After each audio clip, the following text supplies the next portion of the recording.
Both retail and institutional demand for silver remains, by historic terms, extremely robust. When I am involved in visiting with some very large generalist institutional investors, the fact that they want to talk about silver, the fact that this interest is evidenced all the way from the largest generalist institutional investors in the world, all the way down to teenagers making their first investment or speculative decision through a cell phone informed by Reddit, tells me that the silver market has much more life than people are giving it credit for.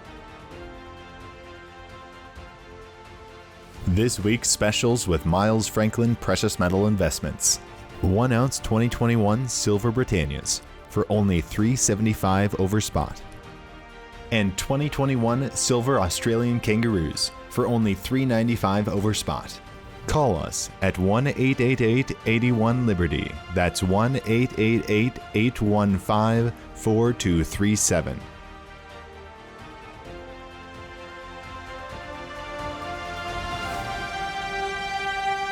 Welcome back to Liberty and Finance. We're delighted to have a returning guest. Rick Rule is the CEO of Rule Investment Media, formerly the CEO of Sprott Asset Management, and just coming off last month's remarkable Natural Resources Symposium. Rick, glad you see you're still vertical following that busy event, and wonder if before we get on to some viewers' questions and general market commentary, if you want to hit us with one or two key takeaways that you had personally from the 2021 Natural Resource Symposium. Well, the first takeaway I had, mercifully, was that virtual conferences work. Not knowing much about technology, I partnered, of course, with Albert Liu, who presents the conference, and I'm delighted to say that all of the technology worked, much to my relief and, frankly, amusement. Next year's conference, I hope, Dunnigan, will be a live conference in Vancouver, British Columbia. That assumes that the Canadians will let us across the border.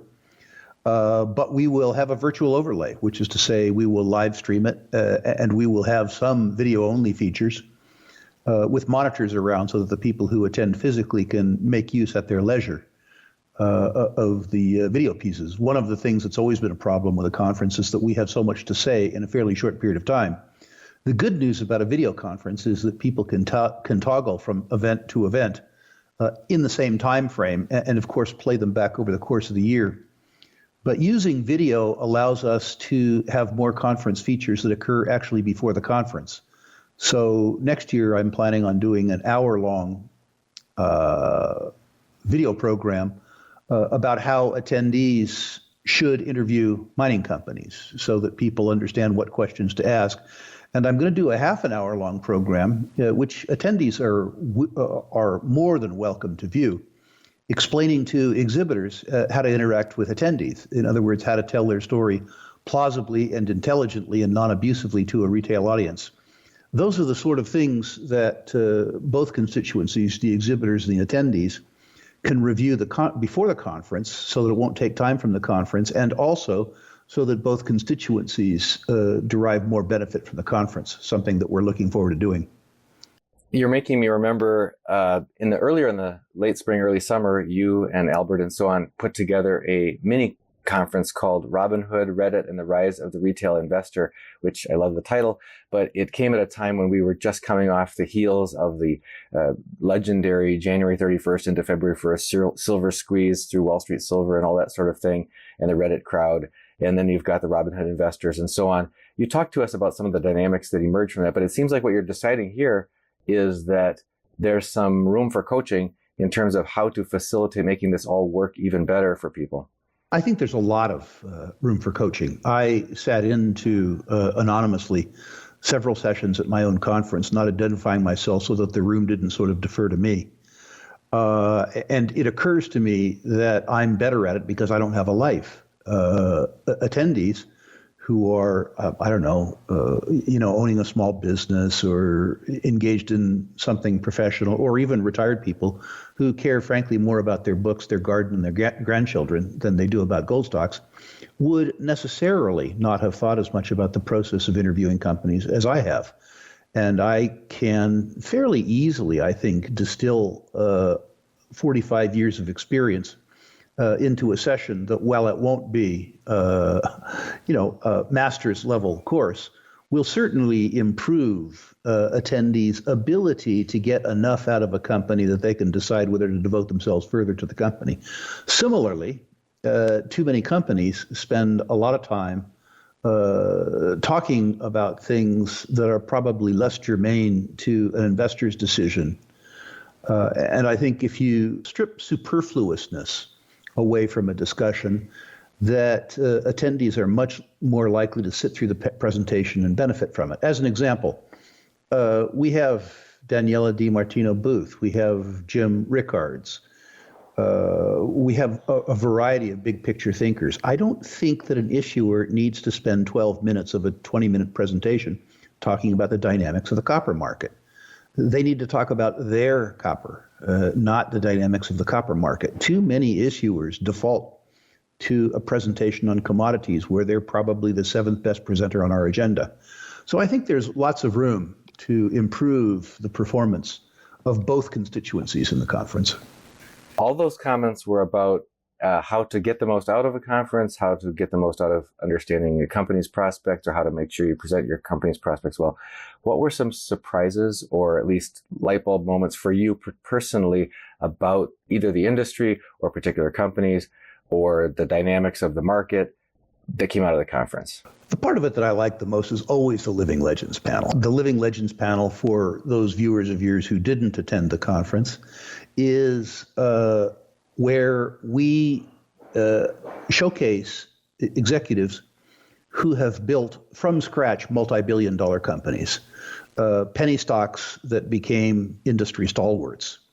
And we do it with a view to educating investors so that these living legends can explain what made them a success, what mistakes they made, and in particular, how those legends impact the way they invest. And we ask them to synthesize, if we can, important lessons that individual investors can use to improve their investment performance. Understand, these guys aren't stockbrokers. They aren't portfolio managers. They're company builders. And their perspective is very, very different, and I think very, very valuable. I think Robert Friedland did a particularly good job this year, not that he ever doesn't do a good job.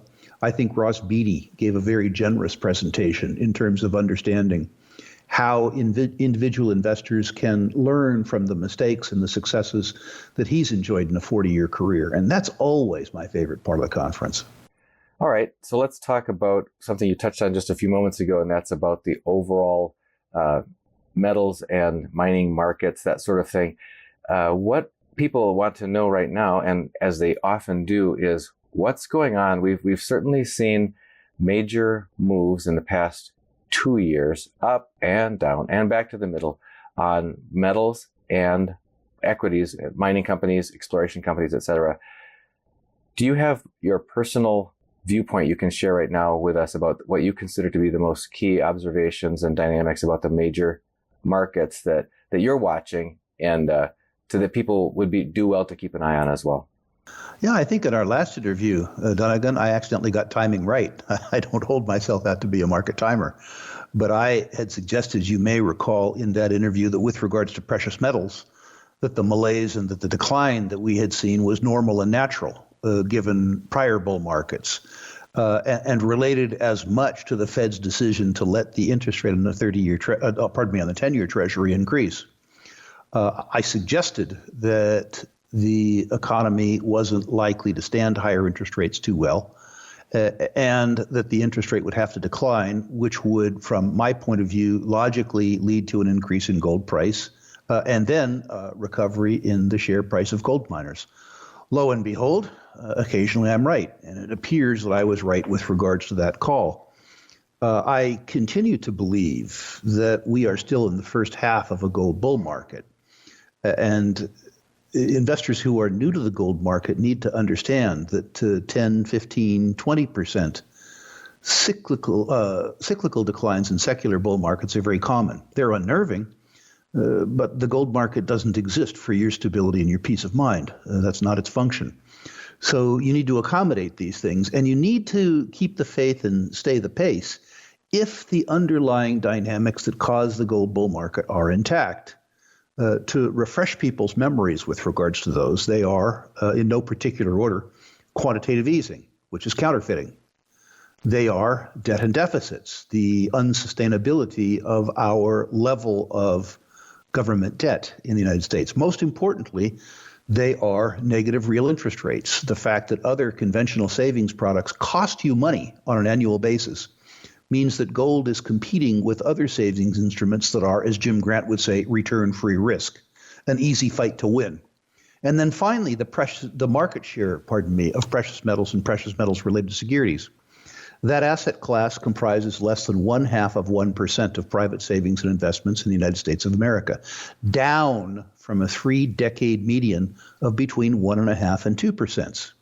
If, as I suspect they will, the economics and arithmetic of quantitative easing, debt and deficits, and negative real interest rates cause investors' perceptions to change enough that gold just reaches the 3-decade mean market share relative to other savings and investment assets in the United States, the demand for precious metals and precious metals-related assets will triple from current levels.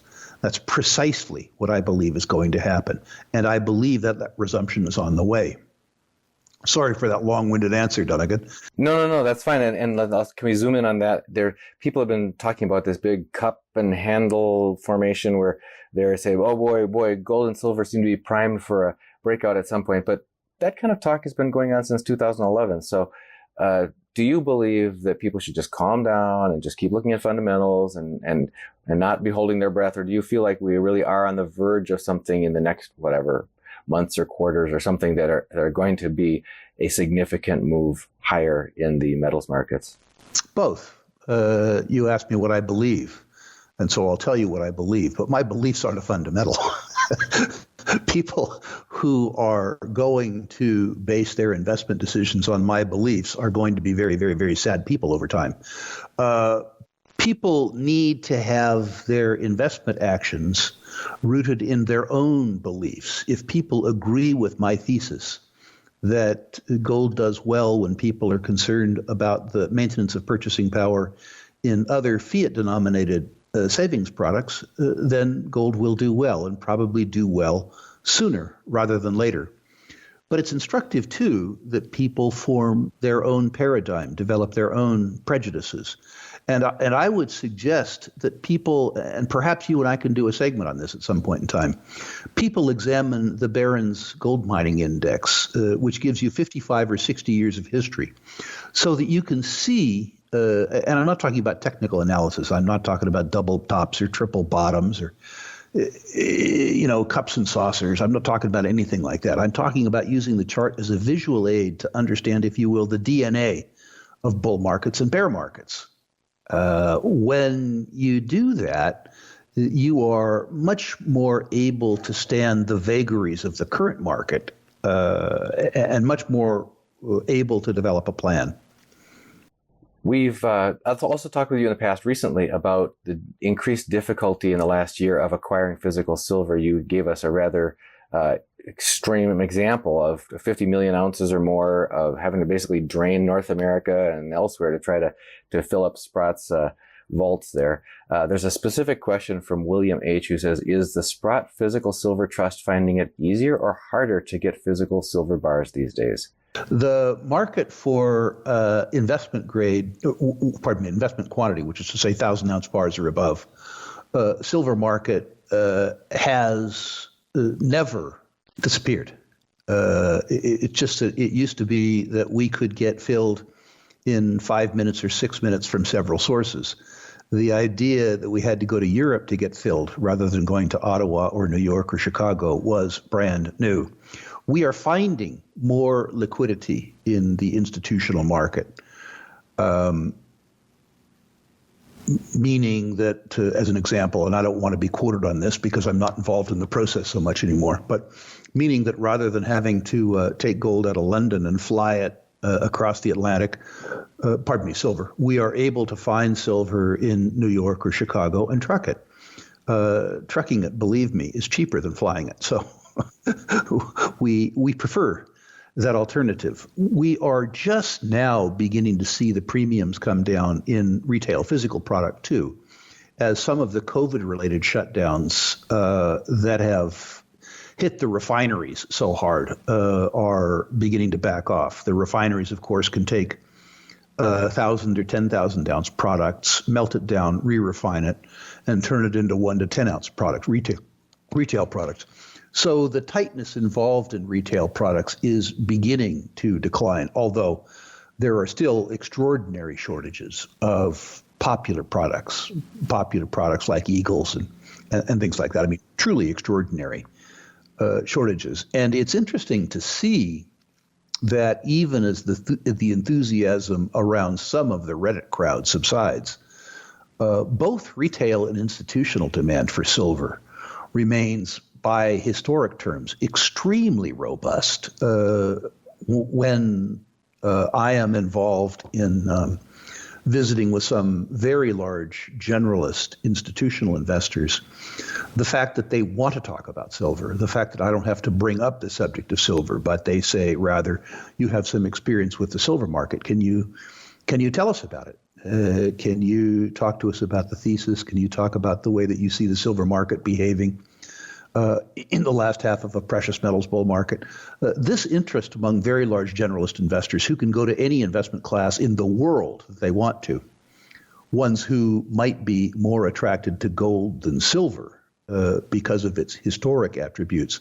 The fact that this interest is evidenced all the way from the largest generalist institutional investors in the world, all the way down to teenagers making their first investment or speculative decision through a cell phone informed by Reddit, tells me that the silver market has much more life than people are giving it credit for.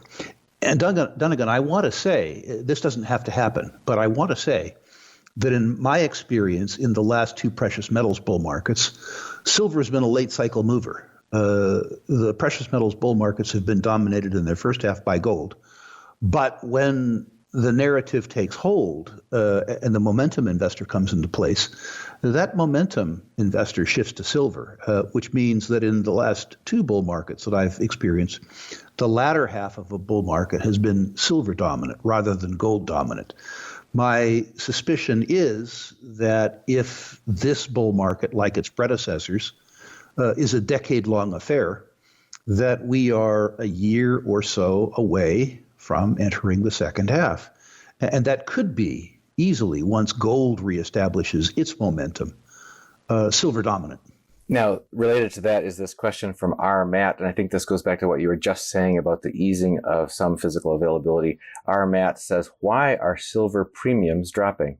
Silver premiums are dropping, I think, for two reasons. I think the incredible rush that we saw into silver concurrent with the beginning of the idea of the silver squeeze, I think the bloom has come off that rose. I think you are seeing people in the silver market now who want to own silver for a variety of reasons, not merely to engineer a squeeze.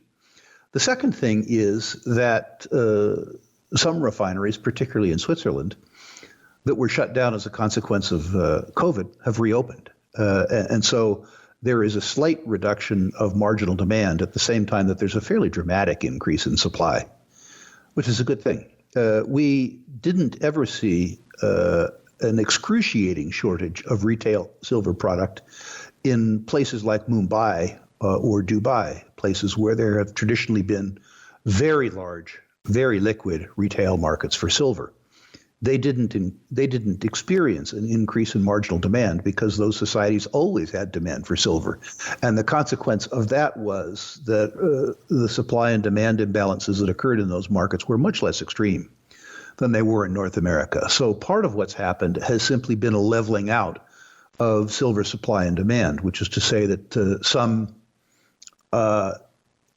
in-system retail product, things like Maple Leafs or Silver Eagles, migrated from Dubai to New York, as an example, at the same time that the big Swiss refiners were able to turn on production again and begin to melt down 1,000-ounce and 10,000-ounce product into 10-ounce product to satisfy demand.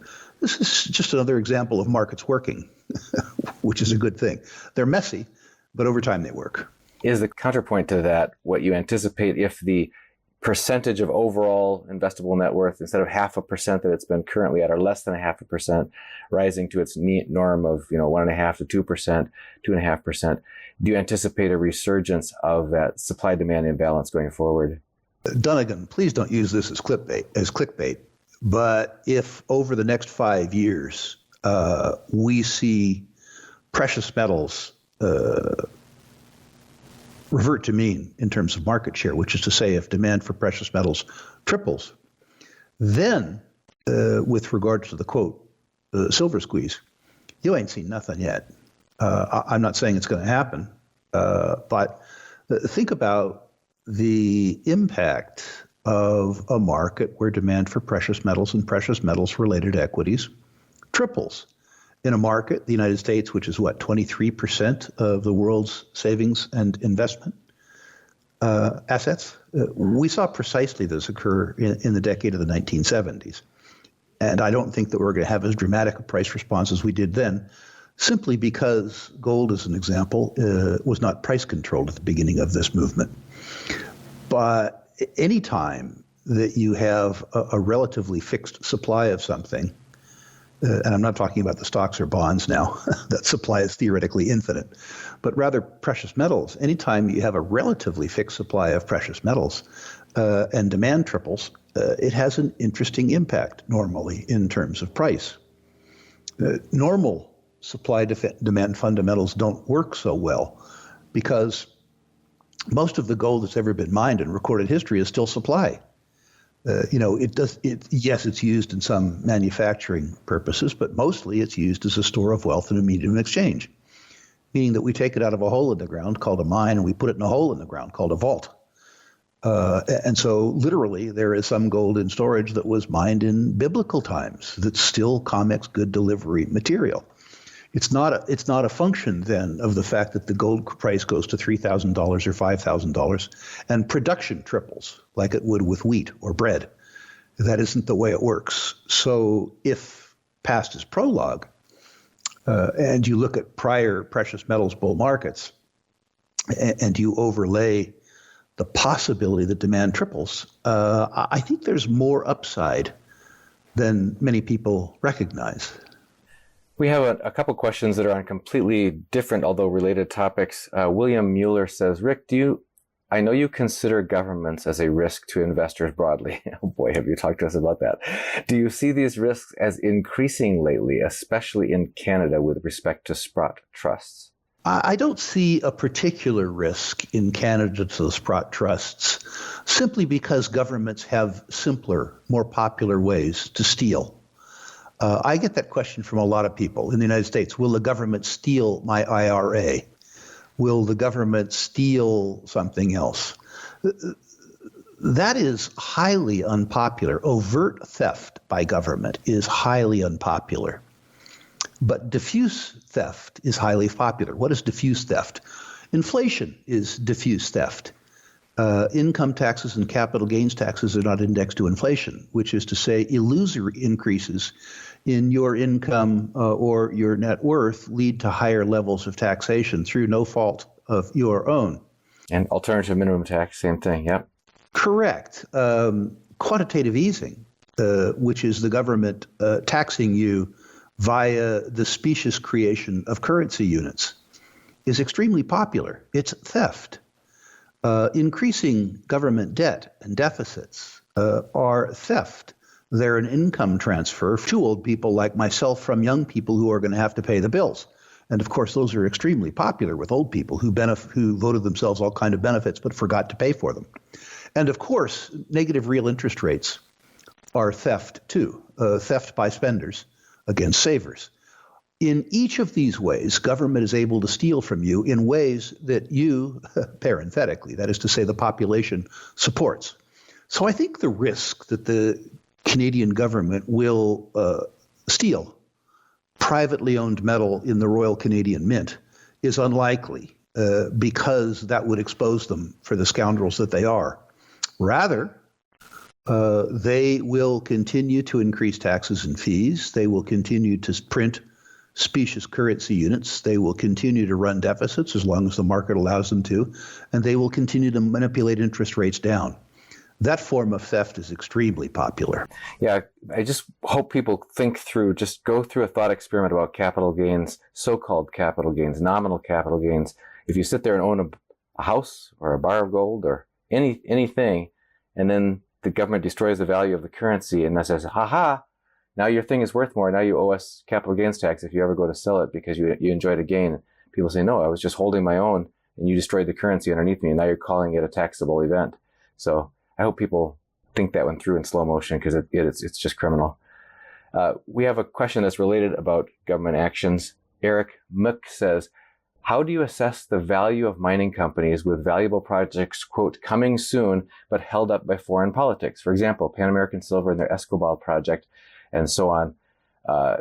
Can you talk to us about, as a credit analyst, as a value analyst, how do you factor in geopolitical risk or government jurisdictional risk when you're making that evaluation? The question may anticipate a 100% correct answer. That is to say, a conclusion. That isn't what securities analysis is about. It's about probabilities. In the case of the example given, the Pan American's two very large, very high-grade silver deposits, one in Argentina, the other in Guatemala, I would suggest that neither of those are factored into the Pan American share price. So to the extent that either of them come into production, Pan American's production would double. I consider exposure to those projects as a warrant on politics. I would note, too, that political risk comes in all shapes, sizes, and colors. I would expect that Canadian investors will experience the ugly side of political risk after the next election, and I suggest that the election will happen this calendar year. Young Mr. Trudeau is running around the country making $10 or $15 million worth of spending promises a day, buying the electorate with its own money. After the election, which I'm relatively certain he'll win, he'll have a new budget to pay for that. And I would expect that in the offing would be higher income taxes, higher transfer payments from the rest of Canada to Quebec, which reliably delivers him the votes he needs to win, higher capital gains taxes, higher corporate taxes. I suspect that Canadians will see firsthand the impact of political risk, and they won't need to go to Argentina or Nicaragua to experience it. All right, well, we've got time for one more question here. We have Pavel C., who says, this is more philosophical, which is often we save these for the end. Rick, I admire your calmness and wisdom. Thank you for all you do. Today, there is such a lack of intelligence and abundance of stupidity by rulers and the electorate, especially when persons can't escape the effects of it. Please share your thoughts and the actions on how you personally can remain calm. I was listening to a Mike Tyson interview the other day. Mike Tyson, against all odds, has become quite a philosopher, and he was talking about the new gentle persona around Mike Tyson, ex-heavyweight champion of the world, ex-con.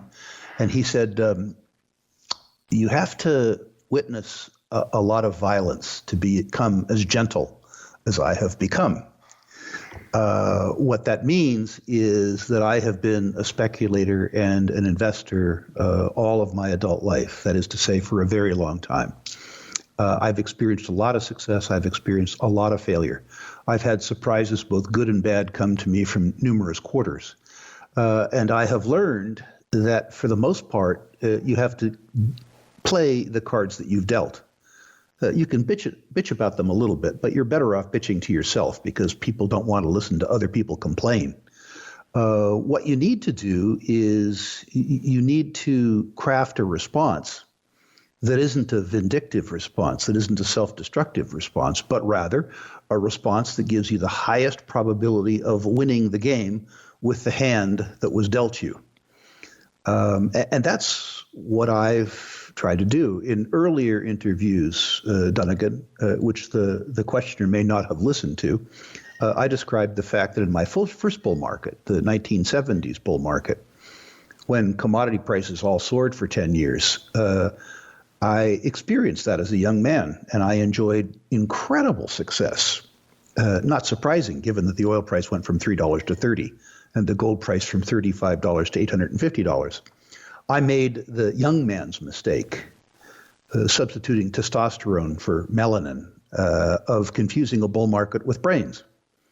In the early part of the decade of the 1980s, when the resource markets turned down, I figured out just how smart I was, which is to say not very. So I learned an important lesson there. I learned that in resource markets, because they're cyclical and volatile, that you are either a contrarian or you're going to be a victim. This wasn't wisdom that came to me from on high. I didn't get it from Plato or from Warren Buffett. I got it by getting my ass kicked in markets. Similarly, in the early part of the decade of the 1990s, I helped finance Viceroy Resources, which made a very important gold discovery in California. We were not allowed to put that mine in production for 13 years. If you add the time value of money to the fact that the gold price fell from $650 an ounce to $300 an ounce during that period of time, the net present value to investors from government action then was about $700 million. From that lesson, I learned that political risk isn't about money stolen from you by white people in English according to the rule of law, that political risk takes place any place that substitutes coercion for persuasion, which is to say every political culture in the world. So my response today perhaps doesn't give people the measure of outrage that they would like me to express on their behalf. It's simply about using the tools I have to achieve the outcome that I desire. And I've learned that being calm and being rational increases my probability of success. That makes a lot of sense. It's baffling to me and to many how to find that place of clarity in a time when it seems like you think, okay, we're going to get through this recovery and then this is what's probably going to happen. Or, oh, we're probably going to, markets are overinflated for a bubble of everything. Some pins got to prick that. And it just seems like so many things play out in a counterintuitive way, or maybe in a timeline that seems just mystifying. Donegan, I think you have to assume that unless somebody is receiving communication directly from God, that they're going to make mistakes. You aren't looking for a perfect outcome. You're looking for a more good, less bad outcome. As an example, Donegan, I believe, like you believe, that the purchasing power of the U.S. dollar will continue and, in fact, escalate, which means to say that my cash holdings are costing me 4.5% a year in purchasing power. The cash holdings that I hold for 5 years or more will decline by more than a third. That notwithstanding, because I'm expecting a lot of volatility in markets, I have large cash balances.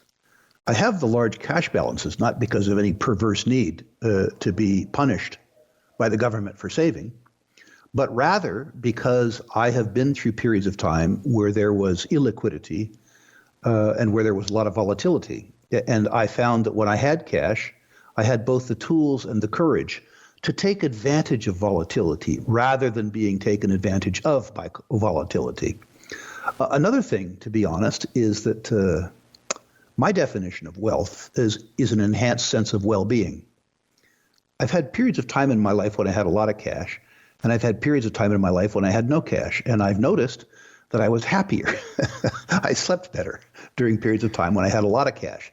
So despite the fact that I understand that my purchasing power is deteriorating, owning cash, I feel like I have to do it. It's having the discipline in your mind to work through contradictions like that, understanding that the search for perfection is a form of procrastination, that you have to accept in your own mind the fact that there aren't very many constants, but rather probabilities, particularly with regards to time, and that you need to optimize your response to those circumstances according to both your means and your goals.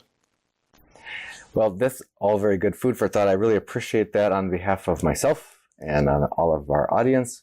We're just grateful for your presence always. And I'm going to hold you to your offer to get back together with us soon to talk about the Barron's 50-year chart and help us see what the DNA of bull markets is so people can learn how to see with those eyes. Rick Rule, CEO of Rule Investment Media. Thanks for joining us again on Liberty and Finance. And as always, Dunnigan, I'd like to repeat my offer to your listeners. Anybody who cares about my opinion of their own personal natural resource investments is invited to find out. Simply go to a web form, sprottusa.com/rankings, enter your natural resource equities. Please, as always, no tech stocks, please no cryptos, please no cannabis stocks. I'll rank those holdings 1 to 10. I'll comment on individual issues where I think my comments might have value. And I will include, if you mention charts, both the aforementioned Barron's Gold Mining Index chart and also a 100-year commodity chart, which does a great job of showing how cheap commodities are relative to other investment asset classes going back over 100 years. Guys, we're going to put a link to that in the description of this video. As always, Rick, again, thank you for joining us on Liberty and Finance. Always a pleasure, Dunnigan. Thank you for the opportunity. This week's specials with Miles Franklin Precious Metal Investments. 1 ounce 2021 Silver Britannias for only $3.75 over spot. And 2021 Silver Australian Kangaroos for only $3.95 over spot. Call us at 1-888-81-LIBERTY. That's 1-888-815-4237.